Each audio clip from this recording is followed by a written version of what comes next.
నమస్కారం. Max TV ప్రేక్షకులందరికీ ముందుగా మహాశివరాత్రి శుభాకాంక్షలు. మరి శివరాత్రి అంటే ఏంటి? శివరాత్రి రోజు పూజా విధానం ఏ విధంగా ఉంటుంది? శివరాత్రి ప్రత్యేకత గురించి మనకు తెలియజేయడానికి స్టూడియోలో ఉన్నారు ఆధ్యాత్మికవేత్త, జ్యోతిష్య పండితులు మాడుగుల శివప్రసాద్ గురూజీ గారు. మరి వారిని అడిగి మరిన్ని విషయాలు తెలుసుకుందాం. నమస్కారం గురుగారు. ఆశీర్వచనం తల్లి. అలాగే గురుగారు, శివరాత్రి రోజు మీ డే ఎలా స్టార్ట్ అవుతుంది? ఎలాంటి కార్యక్రమాలు మీరు చేస్తారు? మేము ఎలా చేసుకుంటాము అంటే మామూలుగా బ్రాహ్మణోత్తములందరూ కూడా యథావిధిగా గుళ్ళల్లోనే అర్చకత్వం చేసేటువంటి వాళ్ళు మిగతా మానవాళి అంతా మహాశివరాత్రి అని కొత్త బట్టలు కట్టుకొని నగలు పెట్టుకొని దేవాలయానికి వస్తూ ఉంటారు. కానీ అర్చకులంతా పాపం వాళ్ళు మొగటాలు కట్టుకొని పరమనిష్టతో వాళ్లకు ఏ పండగ వచ్చినా పండగ అంటే గుడికి వస్తారు అందరూ కట్టుకొని. అర్చక స్వాములు ఎవరు కొత్తవి కట్టుకోవడానికి ఏముంటుంది, మడితో ఆరేసినటువంటి పంచ కట్టుకొనే వస్తూ ఉంటారు. అలాంటివన్నీ అనుభవించిన మేము మాకేముంటుంది తల్లి, నా వరకు నేనైతే ముందు రోజు రాత్రి, ముందు రోజు మధ్యాహ్నము అల్పాహారం అనేటువంటిది ఉంటుంది, భోజనం లేకుండా. రాత్రికి ఏమీ ఉండదు. ఆ మరుసటి రోజు ఉదయాన్నే లేవంగానే మా నిత్యము అనుష్ఠానము అదంతా కూడా చేసుకొని స్నానము చేసి ఉదయాన్నే ప్రారంభము చేయటము పరమేశ్వరుడిది. ఇంట్లో లింగము, సాలగ్రామాలు, శ్రీచక్రము అంతా కూడా ఉన్నాయి, అనుష్ఠానం అంతా కూడా ఉన్నది నాకు ఇంట్లో. అవి చేసుకుంటాము. చేసుకొని మనకు కావాల్సినటువంటి వాళ్ళు ఎంతోమంది ఉంటారు. వాళ్ళందరివి గోత్రనామాలు ఒక్కసారి మననము చేసుకొని వీళ్ళందరూ బాగుండాలి, మనల్ని గురువుగారు అని మనకు పరిచయం ఉండేటువంటి వ్యక్తులు ఎంతోమంది ఉన్నారు కాబట్టి వాళ్ళందరూ బాగుండాలి అని కోరుకుంటూ అభిషేకము కార్యక్రమం అంతా చేసుకుని మామూలుగా ఈరోజు నివేదన అనేటువంటిదైతే ఏమీ ఉండదు. నిరంతరము ఆయుధిలోనే ఉంటాం. మధ్యాహ్న సమయము కూడా కాస్త ఈ పరమేశ్వరుడికి సంబంధించినటువంటిదే ఏదో చదువుకోవడం చేయటం అలా ఉంటుంది. సాయంకాలము మళ్ళీ రాత్రి ప్రారంభ కాలమున మళ్ళీ స్నానం చేయటము, మళ్ళీ ఈ స్వామికి అభిషేకాదులు అవి చేసుకోవటము, లింగోద్భవ కాలంలో కూడా మళ్ళీ అభిషేకము చేయటము, మళ్ళీ మరుసటి రోజు ఉదయాన్నే మళ్ళీ స్నానం చేసి, మనం కూర్చున్నాం కదా స్నానంతో పనేముంది అనుకోవచ్చును, కాదు, చేయవలసినటువంటిదే. అలా చేసి మళ్ళీ మరుసటి రోజు ఉదయం కూడా స్నానము చేసి అభిషేకము దేవతార్చన అన్నీ చేసుకొని మహానివేదన అనేటువంటిది మడితో చేసి స్వామికి నివేదన చేసిన తర్వాత భోజనం అనేటువంటిది ఉంటుంది. ఆ ముందు రోజు మధ్యాహ్నము అల్పాహారము తీసుకుంటే రాత్రికి ఖాళీ కడుపు. అంటే మనము స్వామికి నాలుకతో చెప్పేటువంటి మంత్రము, మననము ఇవన్నీ కూడా మనము బాహ్యశుద్ధి ఉండి విభూతి రేఖలు పెట్టుకొని కూర్చొని మనము చేస్తే చాలదు. అంతర్శుద్ధి అనేటువంటిది కూడా అవసరము కాబట్టి అలా చేసుకోవడము జరుగుతుంది. ఈ కార్యక్రమంలో నాకు తెలిసినటువంటి, నాకు కావాల్సినటువంటి, మిగతా వాళ్ళందరూ కాదు అని కాదు, నాకు తెలిసిన వాళ్ళ యొక్క గోత్రాలు నాకు తెలిసినంత వరకు వాళ్ళందరూ బాగుండాలి, వాళ్ళ కుటుంబాలకు మేలు జరగాలి అని వాళ్ళేం మనల్ని అడగరు, చెయ్యండి గురువుగారని చెప్పరు. కానీ మనకు మన వంతు మన వాళ్ళు బాగుండాలి అనేటువంటి ఉద్దేశ్యంతో మన దగ్గర ఉన్న గోత్రనామాలు చెప్పుకొని చేసి చేద్దాము అనేటువంటి ఆలోచన రెగ్యులర్గా ప్రతి సంవత్సరం అలాగే చేసుకుంటాం. ఈ సంవత్సరము కూడా అలాగే చేసుకుంటాము గాక. పరమేశ్వరుడికి జరుగుతూ ఉన్నప్పుడు ఇంట్లో శ్రీచక్రాలు ఉన్నాయి కాబట్టి అమ్మవారికి కూడా అభిషేకం అది జరుగుతుంది. అది జరుగుతుంది తల్లి యథావిధిగా. నా రోజు నా అనేటువంటి ఇది భగవంతుడి నాకు ఇచ్చిన ఈ అవకాశాన్ని ఈ విధముగా సద్వినియోగం చేసుకుందాము అని నా ఆలోచన. మీరు అడిగిన దాని వలన నేను చేసేటువంటిది ఈనాడు ఈ కెమెరా ముందు చెప్పాల్సినటువంటిది వచ్చినందుకు మీరందరూ కూడా ధన్యులు. ఒక రకంగా నేను ధన్యుణ్ణి పరమేశ్వరుడి అనుగ్రహం. అలాగే గురుగారు, శివుడు అభిషేక ప్రియుడు.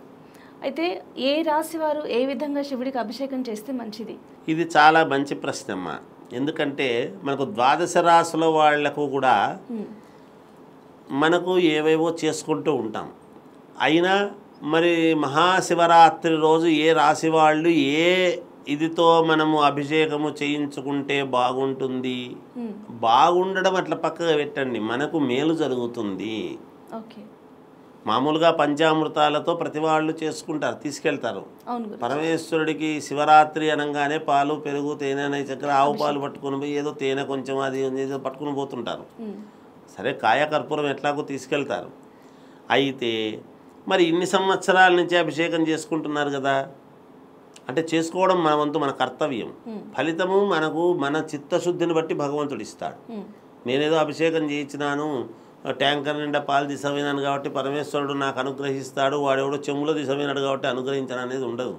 ఇక్కడ చిత్తశుద్ధి అనేది అవసరం ఒకటి.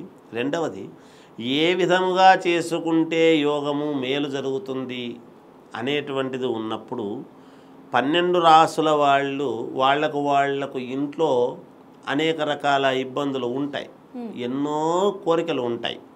ఇది కావాలి, అది కావాలి. ఈ రాశి వాళ్ళు దేంతో అభిషేకం చేసుకుంటే మంచిది, ఫలానా రాశి వాళ్ళు ఏ దీంతో చేసుకుంటే మంచిది అనేటువంటి విషయానికి వచ్చినప్పుడు, మేషరాశికి మొట్టమొదటిది మేషము కాబట్టి మేషము, వృశ్చికము ఈ 2 రాసులకు కూడా అధిపతి ఎవరు అనేటువంటిది మనం చూస్తాం. కుజుడు అధిపతి ఈ 2 రాసులకు. కుజుడు అధిపతి కాబట్టి మీరు ఏమిటితో చేసుకుంటే మేలు అంటే కుంకుమ నీళ్లతో అభిషేకము చేస్తే చాలా శ్రేయోదాయకము, మీకు సత్ఫలితాలు వస్తాయి పరమేశ్వరుడికి చేస్తే, అది ముఖ్యం. అలాగే వృషభ రాశికి, తులారాశికి, వృషభ రాశి, తులారాశి వాళ్ళు ఏదాంతో చేస్తే మీ యొక్క కోరికలు తీరతాయి అని గనక ఒక్కసారి మనం ఆలోచన చేసినట్టయితే, ఆవు పాలు పచ్చకర్పూరముతో కలిపి ఆవు పాలతో గనక అభిషేకం చేసినారు అంటే ఖచ్చితముగా మీకు శీఘ్ర ఫలితాలు లభ్యమవుతాయి. పరమేశ్వరుడి అనుగ్రహం మీకు తొందరగా కలుగుతుంది గాక. అలాగే మిథున రాశికి, కన్యా రాశికి బుధుడు ఆధిపత్యం. ఈ 2 రాసులకు మీరు చేసుకోవాల్సినటువంటి విధానం ఏమిటి అంటే, చెరకు రసముతో చేసుకుంటే మీ కష్టాలు తీరడమే కాకుండా శీఘ్ర ఫలితాలు, మేలు జరిగేదానికి ఎక్కువగా అవకాశం. కర్కాటక రాశి వాళ్ళు దేంతో చేస్తే మీ యొక్క కోరికలన్నీ నెరవేరుతాయి అంటే, విభూతితో గనక చేయించుకున్నారు అంటే తప్పకుండా మీకు మేలు జరుగుతుంది. అలాగే సింహరాశి వాళ్ళు దేంతో చేసుకుంటే మేలు? బిల్వ దళాలు, బిల్వము, తులసి దళాలు మీరు గనక తీసుకువెళ్ళి అభిషేకం చేసుకున్నారు అంటే ఖచ్చితముగా శీఘ్ర ఫలితాలు వస్తాయి. అలాగే ఇక ధనుస్సు రాశి, మీనరాశి ఈ రెండిటికి కూడా గురువు అధిపతి. ఈ 2 రాసుల వాళ్ళు గనక మేలు జరగాలి మీకు అనంటే గంధముతో అభిషేకం చేయించుకుంటే పరమేశ్వరుడికి మీకు శీఘ్ర ఫలితాలు ఖచ్చితంగా జరుగుతాయి. ఇక మకర రాశి వాళ్ళు ఉంటారు. మకర రాశి వాళ్ళు హరిద్రము, పసుపుతో, కేవలము పసుపుతోనే, పసుపు నీళ్లతో గనక పరమేశ్వరుణ్ణి ఆరాధించినారు అంటే, మీరు తీసుకువెళ్ళి పసుపుతో అభిషేకం చేయించుకున్నారు అంటే ఖచ్చితముగా మీకు మేలు జరుగుతుంది. ఇక కుంభరాశి వాళ్ళు ఉంటారు. చివరిగా కుంభరాశి వాళ్ళు దేంతో చేస్తే మంచిది అంటే కొబ్బరి బోండాలు తీసుకువెళ్ళాలి. టెంకాయ తీసుకెళ్తాము కదా, టెంకాయలో ఉన్నది కూడా అవే నీళ్ళే కదా అనుకోవచ్చును. కానీ కొబ్బరి బోండం అనేటువంటిది ఆ పీచు తీయకుండా తీసుకుపోవడం అనేది జరుగుతుంది కదా. చెట్టు నుంచి, నిజానికి చెట్టు నుంచి కింద పడకుండా తీసుకువెళితే మంచిది అంటాం. ఈ రోజుల్లో ఎక్కడవుతుంది? కాదు కదా. పూర్ణఫలం టెంకాయకు, గోమాతకు, దర్భకు, కన్నతల్లి పాలకు, తొమలపాకులకు, వీటికి ఎప్పుడూ కూడా పసుపు కుంకాలకు అపవిత్రత అనేటువంటిది అంటే ప్రశ్నే లేదు. ఇవి నిత్యము పవిత్రతతో కూడుకున్నటువంటివే. గంగ నీటికి అపవిత్రం ఏముంది? నీటి ద్వారా మనం పవిత్రులం అవుతాము, కానీ నీటికి అపవిత్రత అనేటువంటిది లేదు. ఇలా కొన్ని చెప్పబడి ఉన్నాయి. కొబ్బరి బోండాలతో తీసుకువెళ్ళి అభిషేకం చేయించుకుంటే కుంభరాశి వాళ్లకు మహాద్భుతం. ఇది పాటించాల్సినటువంటిది. ఇవి చేసుకొని మీరు గనక తీసుకువెళ్ళి అక్కడ అర్చక స్వాములను అడిగి, లేదా మీరు ఇంట్లోనే మీకు అనుకూలమైనట్టుగా బ్రాహ్మణోత్తములను కోరుకొని వాళ్ళ ఇంటికి వచ్చి చేసేట్టుగా చేయించుకున్నా పుణ్యప్రదమే. మీరు వెళ్ళి స్వామి అక్కడ స్వామికి సమర్పించండి, వాళ్ళు చేస్తారు, తప్పకుండా చేస్తారు. ఇవన్నీ కలపకుండా చేయకుండా ఉండరు. ఇంకా పళ్ళ రసాలతోనూ మామూలుగా ఈ పళ్ళ రసాలతోనూ పాలు, పెరుగు, తేనె, నెయ్యి, చక్కెర అనేటువంటివి యథావిధిగా ఎవరైనా చేయవచ్చును. కానీ విశేషంగా ప్రతి రాశి వాళ్ళు ఇవి గనక చేసుకున్నారంటే మీకే చేసుకున్న తర్వాత చూడండి ఫలితాలు ఎలా వస్తాయో మీరే చెప్తారు. దానికి ఏముంది ఇంకా. అలాగే గురుగారు, ఎంతటి పాపాత్ముడైనా ఎంత ఎంత పెద్ద పెద్ద తప్పులు చేసినా సరే శివరాత్రి రోజు శివుడి మీద అభిషేకం ఒక నీళ్లు పోసేసి హరహర మహాదేవ అంటే కనుక పాపాలు పోతాయని అంటూ ఉంటారు. నిజమే అంటారా? 100% నిజం తల్లి. అంటే తెలుసో తెలియకో పాపాలు చేస్తుంటే నిజంగా కూడా అది కావాలని చేసి నేను శివ అంటే పోతాయిలే అని అనుకుంటే అది తప్పు. నేను పొద్దున్న లేస్తే చేస్తాను అని ఎందుకు? దీనికి ఒక ప్రామాణికం చెప్తాం. ఎప్పుడైనా ప్రశ్నలోనే సమాధానం ఉంటుంది.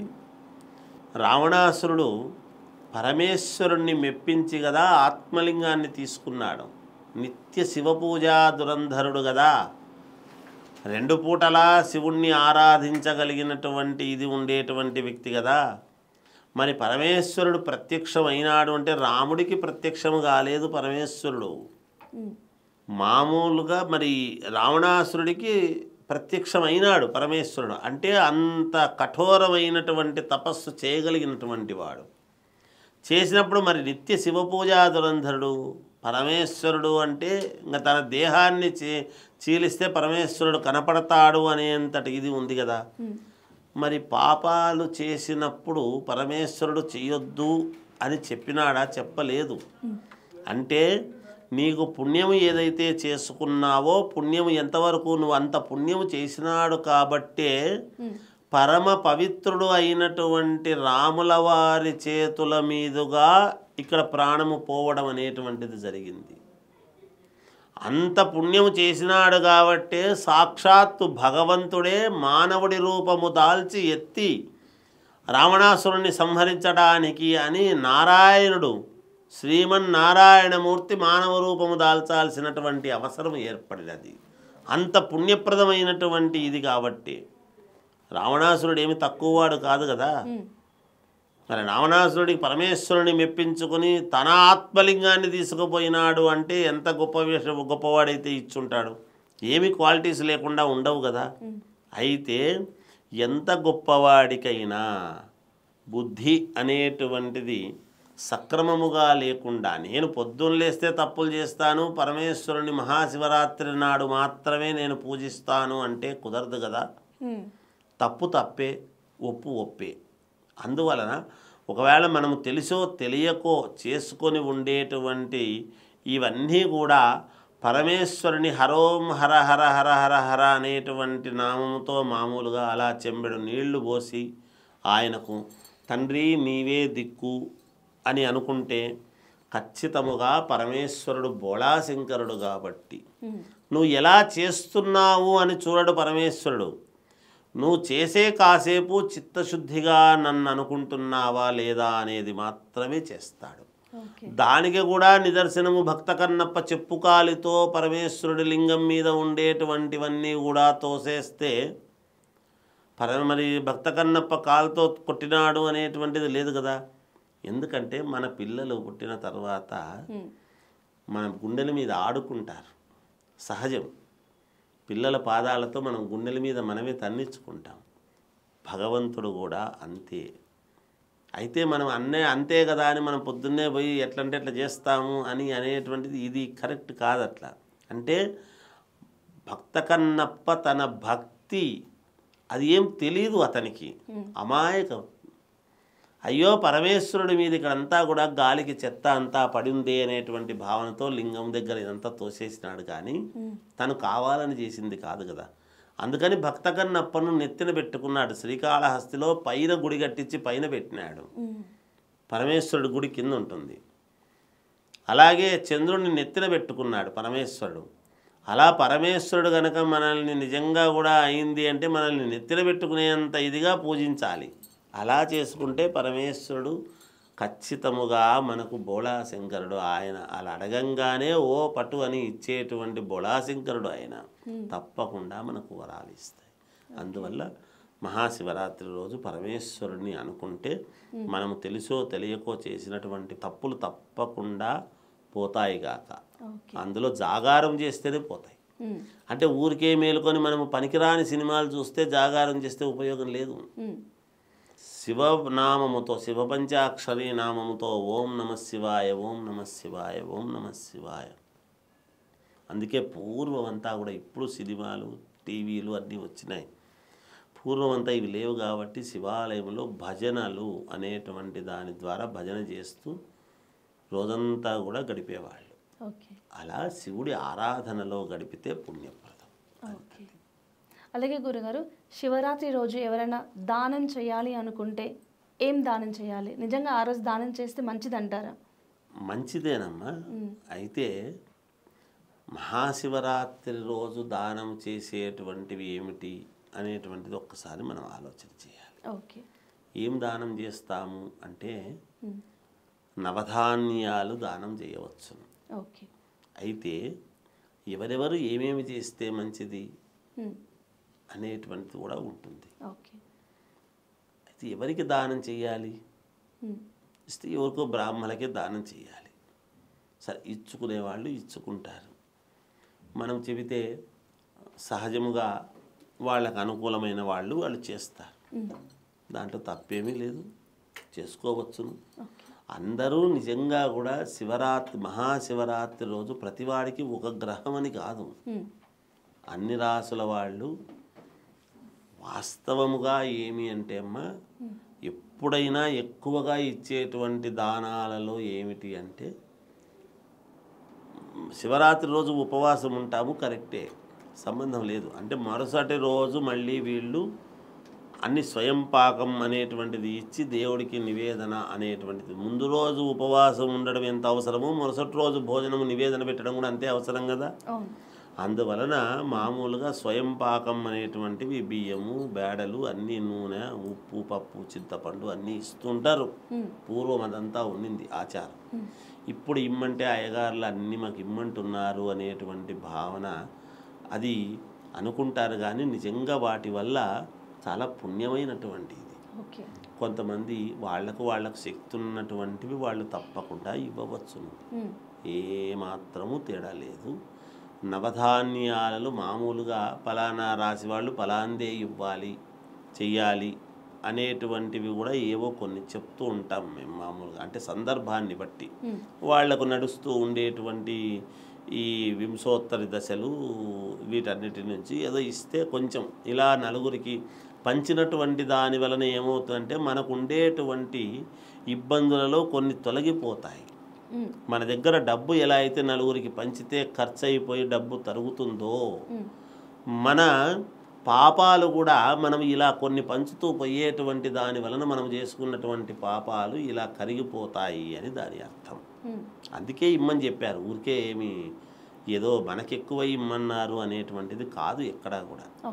అందువల్ల అలా అందరూ అన్ని రకాల వాళ్లకు శక్తి ఉన్నంత బియ్యము, కందిపప్పు, నవధాన్యాలలో గోధుమలు, ఇలా పెసలు, నువ్వులు దానం ఎవరు తీసుకోరు మామూలుగా. అవి తీసుకునేటువంటి వాళ్ళు కూడా ఉన్నారు. వాళ్ళని పిలిచి కాస్త ఎక్కువ ఇచ్చి తీసుకోమంటే వాళ్ళు తీసుకున్న తర్వాత, ఏ దానమైనా దానం తీసుకున్న తర్వాత వాళ్ళు మళ్ళీ కొన్ని పరిహారాలు చేసుకోవాలి తీసుకున్న తర్వాత. ఓకే. వాళ్ళు చేసుకుంటారు, అది వాళ్ళు చేసుకునేటువంటి పని కనుక తీసుకుంటారు. ఎవరికి తోచినటువంటిది వాళ్ళు చేయవచ్చును, తప్పులేదు తల్లి. మనం ఫలాందే చెయ్యి, ఇవే చెయ్యి, అవే చెయ్యి అనడం కంటే మీకు తోచినటువంటిది ఏది దానం చేసినా మంచిదే, తప్పులేదు దాంట్లో. అది అలాగే గురుగారు, మన ఉపవాసం అనేది, జాగారం అనేది శివరాత్రి రోజే పట్టుకుంటూ ఉంటారు చాలామంది ఏంటంటే సోమవారం శివరాత్రి వచ్చిన రోజు మాత్రమే పట్టుకోవాలని అంటూ ఉంటారు. అది సోమవారం రోజు వస్తే పట్టుకోవాలా, లేకపోతే ఇప్పుడు స్టార్టింగ్ శివరాత్రి వాళ్ళ కొత్తగా పట్టుకునే వాళ్ళు ఇప్పటి నుంచి స్టార్ట్ చేయొచ్చా? ఒకటమ్మా, మహాశివరాత్రి రోజు జాగారము అనేటువంటిది పట్టుకోవాలి అనుకునేటువంటి వాళ్ళు ఏ రోజు వచ్చినా జాగారం చేయవలసిందే. శివరాత్రి ముఖ్యమా కాదా అని చూడాలి. ఏ రోజు వచ్చింది అంటే సోమవారం వచ్చింది అంటే అధికస్య అధికం ఫలం అనేట్టుగా అది మేలు జరుగుతుంది తప్ప మిగతా రోజులంతా కూడా శివరాత్రి మేలు కాదని కాదు కదా, అలా కాదు కదా. ఏ రోజు వచ్చినా శివరాత్రే. ఏ రోజు మన ఇంటికి ముఖ్యమైనటువంటి వ్యక్తి, మనకు డబ్బులు వచ్చినాయి, ఏ రోజు వచ్చినా వచ్చింది డబ్బు ముఖ్యమే కదా. ఈ రోజు వస్తేనే తీసుకోవాలి, శుక్రవారం వస్తే మరీ మంచిది కదా. శుక్రవారం వచ్చిన డబ్బు మాత్రమే మనం తీసుకోవాలా. లక్ష్మీదేవి వచ్చింది, లక్ష్మీ వారం లక్ష్మీదేవి వచ్చింది, మిగతా రోజులు వస్తే డబ్బు తీసుకోమంటామా? లేదు కదా. కాబట్టి మహాశివరాత్రి అనేటువంటి పర్వదినము మనము వారములలో ఏ వారం వచ్చినా పుణ్యమే. అయితే దానికి మనకు ఇప్పుడు శుక్రవారం వచ్చింది, శుక్రవారం అమ్మవారికి ప్రాధాన్యత. సృష్టిలో ఆది దంపతులు అనేది ఎవరిని? వీళ్ళనే కదా అనేది. అలా అమ్మవారికి కూడా కలిసి వచ్చింది, ఇది మేలు అని చెప్పాం. మన బుధవారం వచ్చింది అనుకోండి, గణపతికి ప్రాధాన్యత, అది ముఖ్యం కదా తండ్రి కొడుకులకు మనం మాట్లాడుకుంటే. మంగళవారం వచ్చింది, మంగళప్రదం మంగళగౌరీదేవికి ముఖ్యమే కదా. పోని శనివారం వచ్చింది, శనేశ్వరుడి యొక్క ఇది, పరమేశ్వరుడి యొక్క అనుగ్రహంతో శనేశ్వరుడి యొక్క ఇది మనం చూస్తున్నాం కదా, మేలే కదా. ఆదివారం వచ్చింది, సూర్యుడి యొక్క అనుగ్రహం, వారానికి ఆధిపత్యం, ఆరోగ్యానికి మంచిది కదా. ఏది కాదనడానికి ఉందమ్మా, ఏది కాదనలేము కాబట్టే మనకు వారాలు 7 అని పెట్టారు. అవే రిపీట్ అవుతూ ఉన్నాయి. ఆది సోమ మంగళ బుధ గురు శుక్ర శని, ఇవన్నీ కూడా అమ్మ నిజానికి ఏ వారమైనా మంచిదే. కొత్తగా పట్టుకునే వాళ్ళు పట్టుకోవచ్చును. మనకు శివరాత్రి ముఖ్యము, కానీ ఏ వారం వస్తే ఈ వారమే వస్తా పట్టుకుంటా అంటే అట్లా కాదు. అదే అంటే పెద్దవాళ్ళు చెప్తూ ఉంటారు గురూజీ, చాలా మందికి ఒక సందేహం అన్నమాట దాని గురించి. శివరాత్రి రోజు పట్టుకోవాలి అనుకునేటువంటి వాళ్ళు పట్టుకోవచ్చు. గురుగారు, మహాశివరాత్రి ప్రత్యేకత, అదేవిధంగా ఆ రోజు ఎటువంటి పూజా విధానం ఎలా చేయాలి, ఏ విధంగా దానం చేయాలి, ఏ విధంగా అభిషేకం చేయాలో మాకు తెలియజేశారు. ధన్యవాదాలు. చాలా సంతోషం తల్లి, ఆశీర్వచనం చేయవస్తుంది.